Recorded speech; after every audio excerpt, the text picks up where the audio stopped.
Yaqinda bittani telefon qildi-da. Endi vohma bilan telefon qildi. Sizdan nomeringizni tanishimdan oldim, sizga maslahat berdi deb telefon qildi. Endi uni hech bunaqa situatsiyaga tushmaganda, adenoid nima, angina nima, operatsiya nima, hayotda umuman tushmagan. To'satdan unga travma bo'lgan. Bu lorga borgan, lor tekshirgan, qarasa adenoid anginasi katta bo'lganda. Sirazi holatni ko'rib, doktor buni operatsiya qilish kerak ekan, adenoidi bor ekan deb aytgandan keyin stressga tushib qoldi onasi.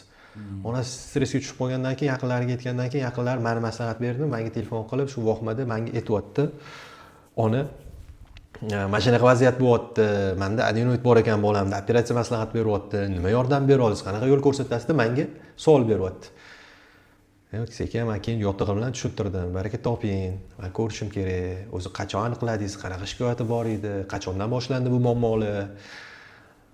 Shu savollarni o'rtaga tashlashim kerak edi. Shunga o'zimni oldimga ishxonamga chaqirdim ko'rigimga. Ko'rigimga keldi. Bemor ko'rdim. Bemor 6 yosh. Qiz bola. Ko'rsam 2-stependa adenoidda. Xudo ahamiyat bersangiz, oldin umuman burunda muammosi bo'lmagan u bolani-da, unaqa kasal bo'lmagan bola.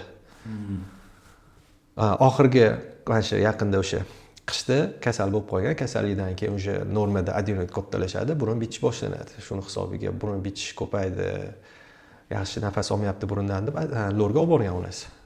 Keyin shunaqa situatsiya bo'lib, lor shunaqa gapirgandan keyin u stressga tushdi, menga telefon qildi, keldi, men ko'ryapman, ikkinchi stepen adenoid. Keyin vaziyatni tushuntiryapman, oldin bezovta qilganmi, nimalar bo'lgan, nima shikoyatlaringiz bor desam, yo'q, hech qanaqa shikoyat yo'q, shu shamollashdan keyin burun bitish, burundan nafas olish buzilgan. Endi qanaqa o'shanda ham 1 oy davomida buzilganda, burundan nafas olish, og'izdan nafas olishga o'tib qolganligi. Bemor qiynalayotganligi, qizi, 6 yoshli qizi.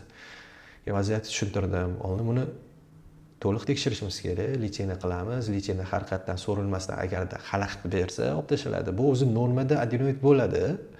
Bemor tug'ildimi, tashqi muhit bilan kirishdimi, nafas olyaptimi, tashqi muhitdagi infeksiyalar bilan immunitet kurashishni boshlaydi, o'ziga immunitet hosil bo'lish uchun. Shunaqa holatda birinchi bo'lib adenoid bezi bu limfa sistemasiga kiradi, o'sha ishlashni boshlaydi. Qancha ko'p ishlasa, u nima qiladi? Kattalashadi. Qanchadir immunitet rivojlangandan keyin u kichkinalashadi. Keyin insonmiz, yashaymiz, qachondir yana shamollashimiz mumkin. Shamollaganda u haliga yana adenoid kattalashadi. Bu jarayon 12-15 yoshgacha davom etishi mumkin. Hammada har xil.